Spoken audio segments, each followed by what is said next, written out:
duysan sayı. Onda şalvarımın balaqlarını vur, onda şalvarımın balaqlarını vur. Mənə yaraşmaz belə axmaqlıyım. Deyimə mənə biraz coşum saxlayım. Vüqar bunların ağzını bağlayım. Sən də biricə qapaqlarını vur. Sən də biricə qapaqlarını vur. Suraya da bunların uzaqlarını vur. Pərviz biraz mənfəti ilə çalış. Mən sənətə sözümlə vurun naxış. Sən də yanımda qal sasaqlarını vur. Sən də yanımda qal sasaqlarını vur. Rəşad sözünü başlayır bitirməyib. Bunları arzusuna tez yetirməyib. Bizim ağzımız qapaq götürməyir. Gel öz bığlarımın qıraqlarını vur. Gel öz bığlarımın qıraqlarını vur. Mən deyirəm mənə xiridarlıq eylə. İstəyirsən gedib bazarlıq eylə.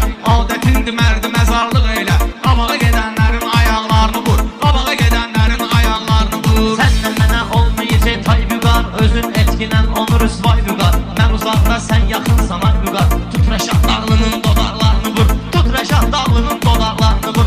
Dola pul gəlimdi patka. Rəşad bunlara qoymuşam klitska.